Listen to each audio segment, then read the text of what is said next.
venu pour être un pont entre Dieu et les hommes. Enfin, la possibilité redonnée à l'homme de revenir vers son Père. Et ce pont, c'est le Christ, Yahushua, le Fils de l'homme, le Fils de Dieu. Marcherez-vous sur ce pont qui vous est jeté par l'Évangile. Ce pont, ce sont les apôtres qui le construisent, car ils ont reçu la révélation de la part du Seigneur pour bâtir son Église. C'est-à-dire précisément ce pont sur lequel pourront marcher ceux qui ont été appelés, selon Romains 8, 29, à être semblables à son image. Amen.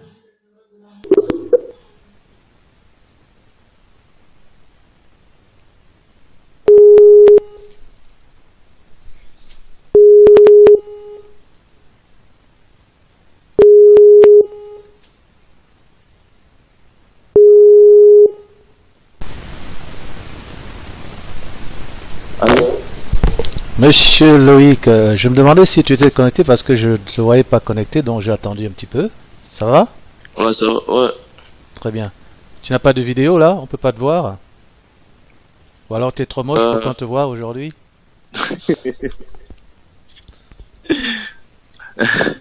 Là c'est le Seigneur, hein, tu peux te montrer, hein, t'as pas besoin de faire le beau, tu feras craquer personne aujourd'hui. Hein. À 2 minutes. Je sais pas, mais en fait, j'utilise pas trop Skype. D'accord. J'utilise pas trop Skype, donc... mais tu sais, sur Skype c'est extrêmement facile, tu vois, en bas là. Attends. Comment on fait pour faire une vidéo? Regarde, en bas, tu as... C'est bon. Voilà, tu vois là, voilà ta tête. Ouais. Voilà. C'est souvent que les gens me disent, mais je peux pas. Et puis 2 minutes après, mais c'est bon, j'y arrive. Il faut savoir que c'est le Seigneur qui m'a demandé d'utiliser Skype. Donc, en principe, ça veut dire que lui-même, il a déjà ouvert la voie dans l'esprit. Hein, rien ne se fait au hasard. Donc, si le Seigneur a utilisé la voie, parce qu'il m'a dit Skype, tu as la vidéo, tu as le téléphone, tu peux envoyer des documents, des fichiers, on peut envoyer des messages. C'est un outil extrêmement complet que le Seigneur utilise dans ces derniers temps. Parce qu'il faut que tu saches que si le Seigneur était ici aujourd'hui, il utiliserait les réseaux sociaux. Genre le savent pas. Pourquoi? Parce que c'est là où sont les gens, tout simplement. Et lui, il est venu. Quand il est venu, il allait dans le fameux temple, dans la synagogue, alors que ça appartient à l'Ancien Testament. Ouais. Mais en fait, il allait simplement là où sont les gens. Il allait dans les cimetières, il allait dans les rues, près des rivières, il allait dans les déserts. Le temple, ça ne le concerne pas. Il n'a jamais demandé de construire des temples ou des bâtiments comme on voit aujourd'hui, parce que les gens croient que l'Église c'est d'abord des bâtiments. Le Seigneur n'a jamais demandé de construire toutes ces choses.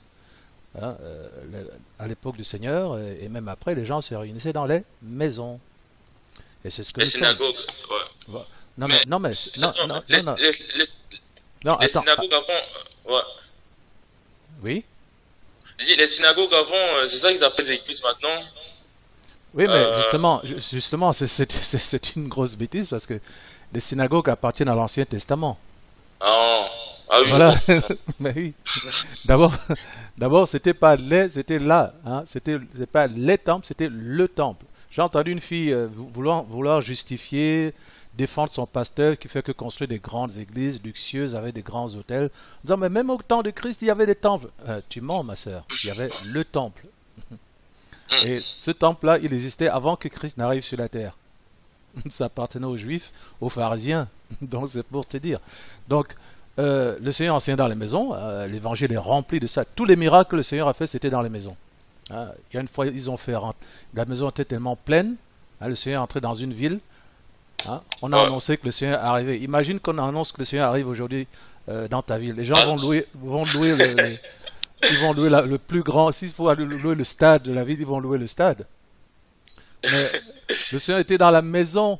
Ils ont fait entrer un paralytique par le toit. Il n'a pas dit, ah, mais il y a trop de monde ici, il faut qu'on aille bâtir un grand bâtiment. Comment vous êtes nuls, vous m'avez amené dans une petite maison alors que je suis le Seigneur. Pourquoi n'avez pas loué un temple, n'avez pas bâti de grands bâtiments? Il n'a jamais dit ça. L'église, ce sont des églises de maison. C'est ça, ça a toujours été ça. Et donc, je montrerai les exemples dans la parole de Dieu, mais j'ai déjà eu l'occasion d'enseigner là-dessus. Il y a au moins, même à peu près une quinzaine de passages. Salut l'église de la maison d'un tel, salut l'église de la maison d'un tel, etc. Donc tout ça, c'est juste des gens qui cherchent euh, à se faire valoir, à montrer qu'ils sont de grands hommes de Dieu. Regardez, on a de grands bâtiments, il y a 3000 personnes. Donc plus il y a de gens, plus on va pouvoir financer ce bâtiment, parce que c'est finalement c'est ça, hein. Financer le bâtiment, soit pour l'achat, soit pour la location, soit pour les frais de gestion, le chauffage, etc. Soit pour dire je suis un Ouais, grand homme de Dieu, mais ça n'a rien à voir avec l'évangile. Déjà, quand tu as 3000 personnes, tu ne peux pas donner un enseignement personnalisé, comme on est en train de faire là. Donc tout ça, ce sont des pratiques qui servent simplement à faire valoir des hommes qui se disent ministres, et on va voir en quoi ils ne sont pas, et on va voir en quoi tout cela en réalité ne fait que participer d'un désordre général, hein, comme je t'indiquais dans ma dernière réponse par rapport aux vidéos que tu avais mises. Et donc, je te dis, bienvenue chez moi, merci de me recevoir chez toi, nous sommes ouais. chez nous, hein? Donc, dans la maison du Seigneur. Euh, alors, je vais commencer par te poser une question, si tu veux bien. À partir de quel moment tu as pris conscience, je dis bien conscience, de l'existence de Dieu? En fait, bon, il y a de cela depuis, je veux dire, autant que j'étais encore très petit, en fait, très petit. En fait, je suis Camerounais. D'accord. Je vivais au Cameroun. Bon, comment dire, je partais dans les églises, je partais à l'église, mais sans savoir pourquoi je partais. En fait, je Et m'ennuyais quand je partais à l'église. c'était à quel âge? Bon, à partir de 8 ans, 10 ans, à mon temps, quoi. Et pourquoi Je tu par- partais pourquoi tu partais? Parce que tes parents t'y amenaient? Voilà, exactement. Après, je partais, C'est- je me demandais pourquoi, comment dire, je me posais plein de questions, je connaissais rien à propos de l'église. Rien. Je me dis, mais pourquoi ils commencent à crier, à danser, à célébrer, mais je comprenais rien, en fait. À un C'était quel moment, genre d'église ça? C'était quel genre d'église? Pentecôtiste, non, baptiste? c'était l'église, comment on appelle encore, non, l'église protestante. Ok. Genre Ouais. presbytérienne, adventiste, enfin ce genre de truc quoi. Bah, moi, je sais pas trop les Ok. divisions. Peu importe. Je connais pas. Mais après, Il n'y avait pas après, il y avait pas le Saint-Esprit et tout ça. hmm, ouais, je pense. Je Non, mais pense. je connais ce genre d'église, j'ai grandi là-dedans aussi, hein, parce que Hmm, mes parents étaient protestants aussi. ouais. Voilà. Oui. Après, à l'âge de 11 ans, non, 14 ans comme ça, 16 ans, Oui. je vivais pas avec une tante au Cameroun. Après, après, on est parti dans une maison d'église revêt, quoi. Donc, en fait, c'était un pasteur, il était dans une maison, il priait et il chassait les démons, quoi. D'accord. Ouais, il chassait les démons, il chassait les démons. Après, maintenant, je suis rentré, j'ai vu comment il était en train de prier, j'ai dit, mais ça m'a plu. Avant, j'ai commencé à connaître Dieu un peu, petit à petit.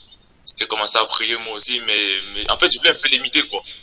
Mhm. Je voulais un peu prier le genre que je l'imite un peu pour que Dieu soit avec moi. Tu vois un peu ce que je veux dire?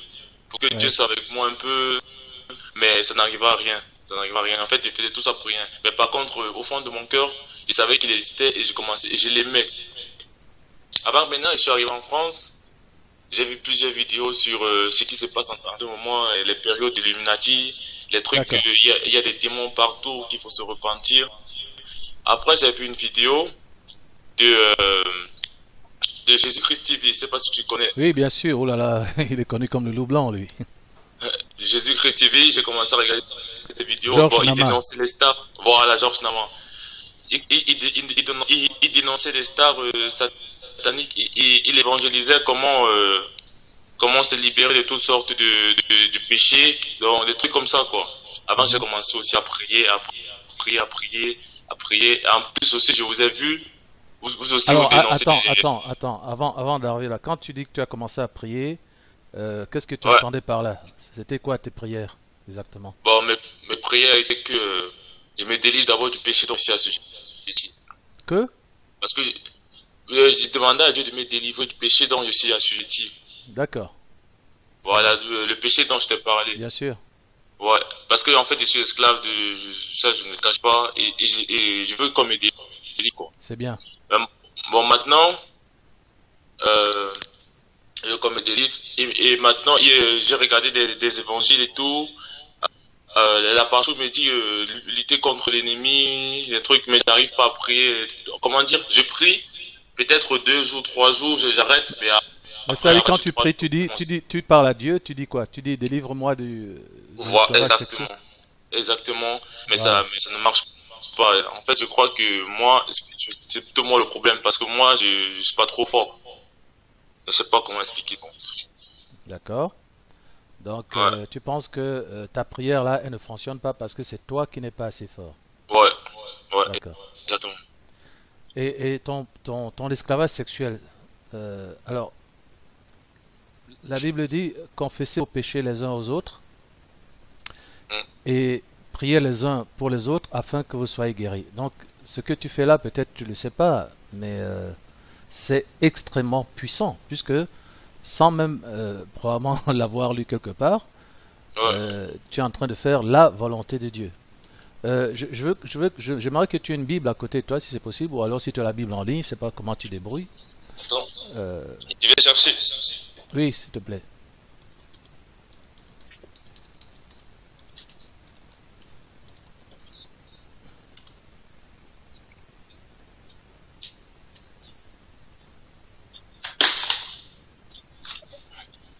C'est bon.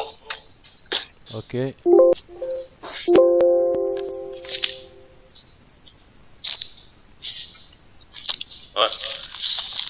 Alors, juste un instant. Parce que le ministère apostolique, c'est le ministère de la parole de Dieu. C'est pas un ministère où on est là pour prêcher. C'est un ministère où on ouvre la bouche et le Seigneur qui parle. Et le Seigneur parle par sa parole. Donc, dans ce ministère, on feuillette la Bible et ensuite on reçoit la révélation de ce qu'on consulte, ce qu'on médite enfin, parce que la parole de Dieu, c'est un livre, c'est pas un livre de lecture, c'est un livre de méditation, euh, de révélation, parce que quand tu ouvres la Bible, il faut que Dieu te parle. C'est ça, sinon on est dans la religion. La religion, c'est juste des textes, c'est juste des versets bibliques, et on essaie d'interpréter, avoir une déduction mentale. Mais le mystère apostolique, c'est le mystère de l'esprit. C'est-à-dire que c'est par révélation du Saint-Esprit, c'est-à-dire que c'est le Seigneur lui-même qui nous dit quoi faire, c'est lui qui répond, et donc comme ça, tu sais ce que Dieu te dit. Alors, je vais te dire une chose déjà au départ, c'est que, tu te souviens, je t'ai dit je vais demander au Seigneur. Ouais. Mhm. Très bien. Voilà, donc ça confirme ce que je suis en train de dire.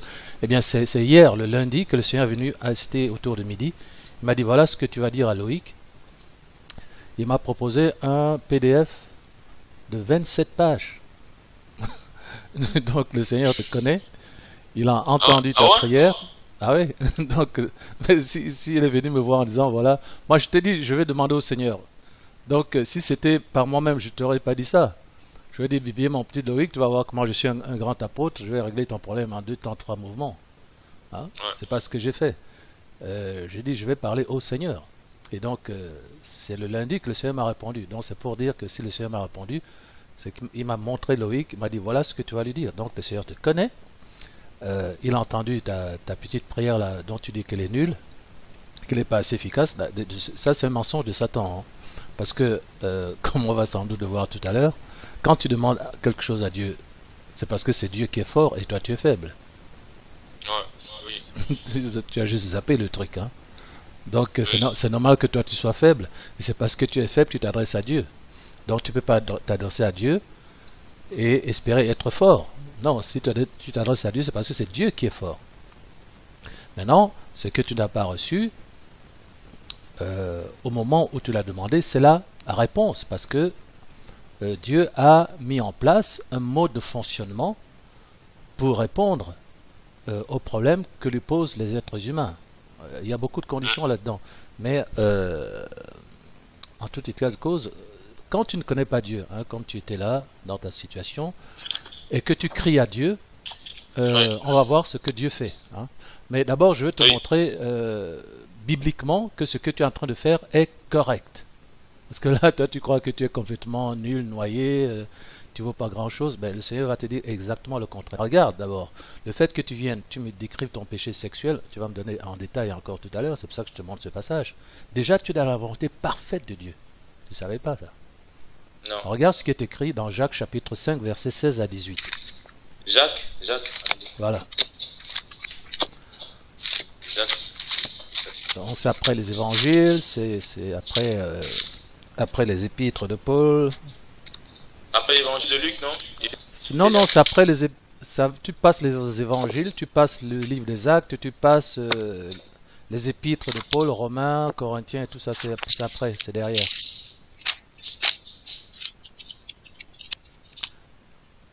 Tu m'as dit que tu priais souvent, mais est-ce que entre-temps il t'est arrivé d'ouvrir la Bible et de la consulter? Ouais, souvent, ouais. D'accord. Jacques. Ouais, c'est bon, Jacques.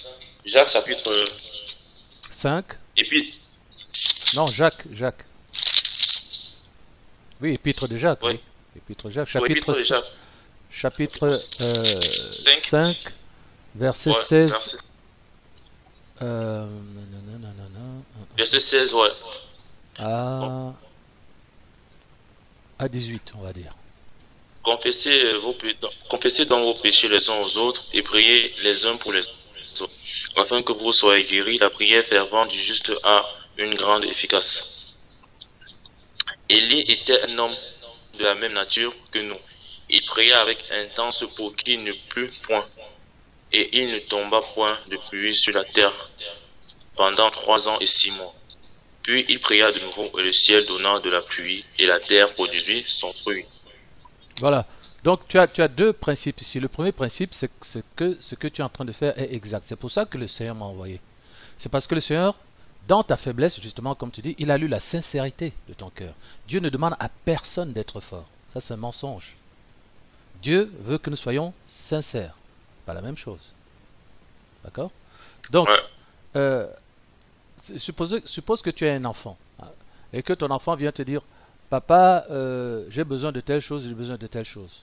Qu'est-ce que tu vas regarder? S'il est sincère. Voilà, c'est ça. Parce que tu ne vas pas tout donner à ton fils. Tu ne vas pas le donner, ouais, je veux un gâteau chaque matin, tu donnes un gâteau chaque matin, je veux ceci, je vais aller au cinéma, tu vas au cinéma. Après, c'est lui qui commande et lui, c'est un enfant, il ne sait pas ce qu'il lui faut. Hein, il va devenir gros comme un Michelin. Après, il aura de mauvaises habitudes. Donc, le problème, ce n'est pas la connaissance de ton enfant, ce n'est pas sa force, c'est la sincérité. Hein, tu écoutes, tu dis, ah oui, ça, vraiment, mon enfant a réellement besoin de ça, et je vais lui donner. C'est exactement ce que Dieu est en train de faire.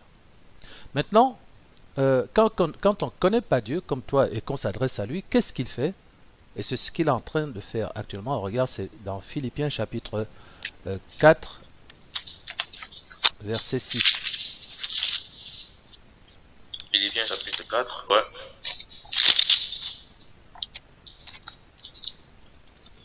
Le Seigneur est proche, ne vous inquiétez de rien, mais en toute chose, faites connaître vos besoins à Dieu par des prières et des supplications avec des actions de grâce. Et la paix de Dieu, qui surpasse toute intelligence, gardera vos cœurs et vos pensées en Jésus-Christ. Voilà.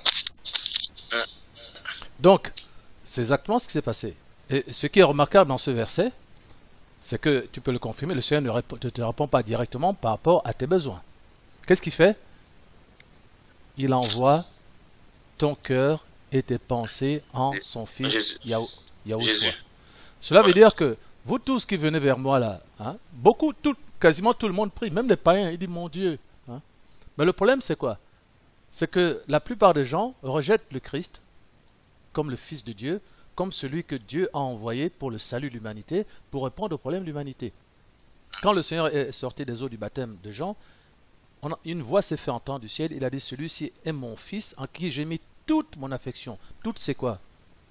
C'est toute. Son amour. Voilà, c'est-à-dire que si tu n'es pas dans son fils, tu ne peux pas recevoir l'amour du Père. Donc il faut que le Seigneur t'assume en lui, donc il faut déjà que tu connaisses le Seigneur, qu'il te connaisse, qu'il te reçoive en lui, que vous deveniez une seule personne, comme ça quand le Père qui te regarde, il voit son fils. il te voit, il voit son fils. Vous devez devenir de la même nature. C'est pour ça qu'il dit, mais je vous envoie vers mon fils parce que c'est en lui que j'ai tout mis. Hein. Il n'a été donné aucun autre nom sous le ciel par lequel nous devions être sauvés en dehors du nom de Yahushua. Donc c'est lui le Messie. Dieu a tant aimé le monde qu'il a envoyé son fils unique, Yahushua, afin que quiconque croit en lui ne périsse point. Hein? Mais qu'il ait la vie éternelle. Donc, voilà. Donc le problème c'est quoi? C'est que les musulmans disent mais non, Jésus c'est juste un prophète, nous on a Allah, les témoins de Jéhovah, pour eux Jésus-Christ n'est pas Dieu, etc. Donc les gens prient Dieu mais ils refusent de se soumettre au processus que Dieu a mis en place, c'est-à-dire de passer par son fils. Or, si toi maintenant tu dis mais où est alors où est le fils de Dieu aujourd'hui? Et c'est ça, c'est le second problème. Où est-ce qu'il faut le trouver? Est-ce qu'il faut aller dans les églises comme tu allais dans ton enfance? Est-ce qu'il faut aller dans telle autre église? Est-ce qu'il faut aller dans telle autre église? Toi, tu es allé vers un pasteur. Mais le problème, c'est que le Seigneur n'a jamais demandé au pasteur de bâtir des églises. C'est pas biblique. Donc, voilà. Donc là, le PDF, il va commencer. Donc, si tu veux, bon, on va commencer par la réponse du Seigneur. Mais j'aimerais que tu me dises en détail en quoi consiste cet esclavage. Parce que quand tu exposes Satan, c'est comme ça que tu es délivré. La Bible dit, venez à moi, vous tous qui êtes fatigués et chargés. Hein. Donc là, tu parles au Seigneur maintenant. Parce que le Seigneur est ici. Et nous invitons le Seigneur. Parce qu'il dit, là où 2 ou 3 sont réunis en mon nom, je suis au milieu d'eux. Amen. Amen. Que le Seigneur vienne maintenant et que sa gloire soit manifestée. Amen. Donc, en quoi consiste exactement ce péché? Ce péché consiste à